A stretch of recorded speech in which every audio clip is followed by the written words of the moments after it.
Item ಯಾವುದೇ ಇರಲಿ try ಮಾಡಿ ಆಚಿ ಚಿಕನ್ ಮಸಾಲಾ. ಮತ್ತೆ ದಲಿತ ಸಿಎಂ ಕುರಿತು ಕೆಎನ್ ರಾಜಣ್ಣ ಉಚ್ಚರಿಸಿದ್ದಾರೆ. ದಲಿತ ಸಿಎಂ ಯಾಕಾಗಬಾರದು ಅಂತ ಹೇಳಿ ಪ್ರಶ್ನೆಯನ್ನ ಮಾಡಿದ್ದಾರೆ. ಮತ್ತೆ ದಲಿತ ಸಿಎಂ ಕುರಿತು ಕೆಎನ್ ರಾಜಣ್ಣ ಉಚ್ಚರಿಸಿದ್ದಾರೆ. ದಲಿತ ಸಿಎಂ ಯಾಕಾಗಬಾರದು ಅಂತ ಹೇಳಿ ಪ್ರಶ್ನೆ ಮಾಡಿದ್ದಾರೆ. ಕಾಂಗ್ರೆಸ್ನಲ್ಲಿ ಸಮಪಾಲಿದೆ, ದಲಿತ ಸಿಎಂ ಯಾಕಾಗಬಾರದು ಅಂತ ಹೇಳಿ ಪ್ರಶ್ನೆ ಮಾಡಿದ್ದಾರೆ. ಎಲ್ಲ ಸಮುದಾಯದವರಿಗೂ ಕೂಡ ನ್ಯಾಯ ನೀಡುವಂತಹ ಪಕ್ಷ ನಮ್ಮ ಕಾಂಗ್ರೆಸ್, ಹಾಗಾಗಿ ಯಾಕಾಗಬಾರದು ಅಂತ ಪ್ರಶ್ನೆ ಮಾಡಿದ್ದಾರೆ. ನಮ್ಮ ಪಕ್ಷದಲ್ಲಿ ಎಲ್ಲಾ ಸಮುದಾಯದವರಿಗೂ ಕೂಡ ಸಮಾನವಾದಂತಹ ಅವಕಾಶ ಸಿಕ್ಕಿದೆ. ರಾಜ್ಯದಲ್ಲಿ ದಲಿತರು ಸಿಎಂ ಆದ್ರೆ ತಪ್ಪೇನು ಅಂತ ಹೇಳಿ ಕೆಎನ್ ರಾಜಣ್ಣ ಪ್ರಶ್ನೆ ಮಾಡಿದ್ದಾರೆ. ನನಗೆ ಏನಾಗ್ಬಿಟ್ಟಿದೆ, ಈ ವಿಚಾರಗಳು ಇದಾವಲ್ಲ, ವಾಸ್ತವಾಂಶ ಹೇಳ್ಬಿಟ್ರೆ ಅದು ಬಹಳ ಜನಕ್ಕೆ ಇಡ್ಸೋದಿಲ್ಲ. ಗೊತ್ತಾಯ್ತಾ? ಯಾಕಾಗಬಾರ್ದು? ದಲಿತ ಸಿಎಂ ಯಾಕಾಗಬಾರ್ದು? ಮೈನಾರಿಟೀಸ್ ಯಾಕಾಗಬಾರ್ದು? ಅಥವಾ ಬ್ಯಾಕ್ವರ್ಡ್ ಕ್ಲಾಸಸ್ ಅಲ್ಲಿ ವಾಲ್ಮೀಕಿಗಳು ಯಾಕಾಗಬಾರ್ದು? ನಾನು ಹೇಳೋದು ಮತ್ತೆ ಬಲಿತ ಸಮಾಜದಲ್ಲಿ ಯಾಕಾಗಬಾರ್ದು? ಕಾಂಗ್ರೆಸ್ ಪಕ್ಷ ನೋಡ್ರಿ, ಯಾವತ್ತೂ ಎಲ್ಲ ಸಮುದಾಯದವ್ರಿಗೂ ನ್ಯಾಯ ಕೊಡುವಂಥದ್ದು ಕಾಂಗ್ರೆಸ್.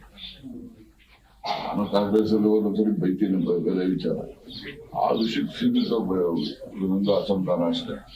ಆದ್ರೆ ಓವರ್ ಆಲ್ ನೋಡಿ, ದೇವರಾಜ ಅರಸು 70 MLA ಇರ್ಲಿಲ್ಲ, ಅವರು ಮುಖ್ಯಮಂತ್ರಿ ಮಾಡ್ತಾರೆ. ಯಾಕಂದ್ರೆ MLA ಹೆಚ್ಚಿನ ಸಂಖ್ಯೆ ಅವರು ಹೊರಗೆ ತೋರಿಸಿದ್ರಿಂದ ಅವ್ರನ್ನ ಮಾಡ್ತಾರೆ. ದೇವರಾಜ ಅರಸುಗೆ ಇನ್ನೊಬ್ಬ ಅರಸು ಜಾತಿಯವನಿಲ್ಲ MLA ಪ್ರಪೋಸ್ ಮಾಡಕ್ಕೆ. ನೀವು ಹಾಗೆ ಬಂದ್ರೆ ನೀವು ವೀರಪ್ಪ ಮೊಯ್ಲಿಗೆ ಇನ್ನೊಬ್ಬ ಸಮುದಾಯದವನಿಲ್ಲ. ಬಂಗಾರಪ್ಪ ಮಾಡಿರ್ಬೋದು, ಧರ್ಮಸಿಂಗ್ ಆಗವಾಗ ಧರ್ಮಸಿಂಗು ಇನ್ನೊಬ್ಬ ಜಾತಿಯವನಿಲ್ಲ.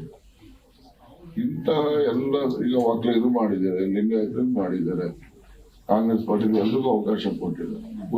ಯಾರಿಗೆ? ದಲಿತರಿಗೆ, ಮೈನಾರಿಟೀಸ್ಗೆ, ಮತ್ತೆ ಜಾತಿ ಆಧಾರದ ಮೇಲೆ ಬಂದ ಬಲಿಜಿಗರಿಗೆ ಹೆಚ್ಚು ಜನ ಇರುವಂತ.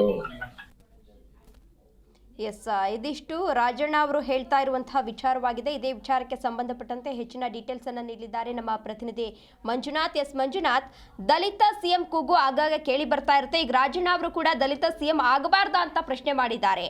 ಇದು DKಶಿ ಅವರನ್ನ ದೂರ ಸರಿಸುವಂತಹ ಪ್ಲಾನ್ ಹೇಗೆ?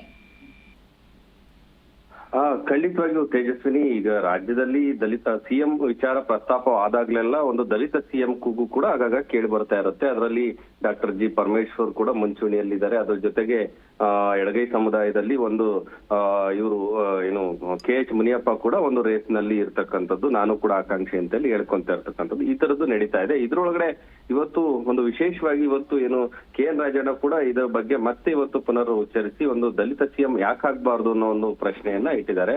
ಏನಲ್ಲಿ ಮಧುಗಿರಿಯಲ್ಲಿ, ತುಮಕೂರು ಜಿಲ್ಲೆ ಮಧುಗಿರಿಯಲ್ಲಿ ಮಾತನಾಡಿರ್ತಕ್ಕಂಥ ಮಾಜಿ ಸಚಿವ KN ರಾಜಣ್ಣ ಅವರು ಏನು ಒಂದು ಪತ್ರಕರ್ತರು ಕೇಳಿದಂತ ಒಂದು ಪ್ರಶ್ನೆಗೆ ಒಂದು ಉತ್ತರಿಸುವಂತ ಸಂದರ್ಭದಲ್ಲಿ ದಲಿತ ಸಿಎಂ ಯಾಕಾಗಬಾರ್ದು ಅನ್ನೋ ಒಂದು ಪ್ರಶ್ನೆಯನ್ನ ಅವರು ಕೇಳಿದ್ದಾರೆ. ಎಲ್ಲಾ ಸಮುದಾಯದವರೆಗೂ ಒಂದು ನ್ಯಾಯ ನೀಡುವಂತ ಒಂದು ಪಕ್ಷ ನಮ್ದು ಕಾಂಗ್ರೆಸ್ ಪಕ್ಷ. ಹಾಗಾಗಿ ನಮ್ಮ ಪಕ್ಷದಲ್ಲಿ ಎಲ್ಲಾ ಸಮುದಾಯದವರೆಗೂ ಒಂದು ಅವಕಾಶ ಸಿಕ್ಕಿದೆ, ಆದ್ರೆ ದಲಿತರಿಗೆ ಸಿಕ್ಕಿಲ್ಲ. ಹಾಗಾಗಿ ದಲಿತರು ಮತ್ತೆ ಒಂದ್ಸಲಿ ಸಿಎಂ ಆದ್ರೆ ತಪ್ಪೇನಿದೆ ಅನ್ನೋ ಒಂದು ಪ್ರಶ್ನೆಯನ್ನ ಇಟ್ಟಿದ್ದಾರೆ. ಹೀಗಾಗಿ ಎಲ್ಲಾ ಸಮುದಾಯದವ್ರಿಗೆ ಒಂದು ಅವಕಾಶ ಸಿಕ್ಕಂತ ಸಂದರ್ಭದಲ್ಲಿ ಒಂದು ಕಾಂಗ್ರೆಸ್ ಪಕ್ಷಕ್ಕೂ ಒಂದು ಒಳ್ಳೆ ಗೌರವ ಸಿಗುತ್ತೆ ಅನ್ನುವಂತ ಒಂದು ಮಾತನ್ನ ಹೇಳಿದ್ದಾರೆ.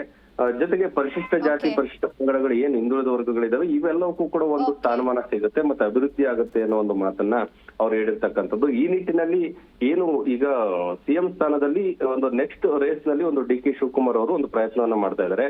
ಅದರಲ್ಲಿ ಈಗ ಏನು KN ರಾಜಣ್ಣ ಅವರು ಕೂಡ ಒಂದು ಸಿದ್ದರಾಮಯ್ಯನವರ ಆಪ್ತ ವಲಯದಲ್ಲಿ ಅವರು ಗುರುತಿಸಿಕೊಂಡಿರ್ತಕ್ಕಂಥದ್ದು. ಈ ನಿಟ್ಟಿನಲ್ಲಿ ಒಂದು DK ಶಿವಕುಮಾರ್ ಅವರಿಗೆ ಒಂದು ಟಾಂಗ್ ಕೊಡುವಂತ ನಿಟ್ಟಿನಲ್ಲಿ ಒಂದು ಮಾತನ್ನ ಹೇಳಿದ್ದಾರಾ ಅನ್ನುವಂತ ಒಂದು ಚರ್ಚೆ ಕೂಡ ಈಗ ಉಟ್ಕೊಂಡಿದೆ.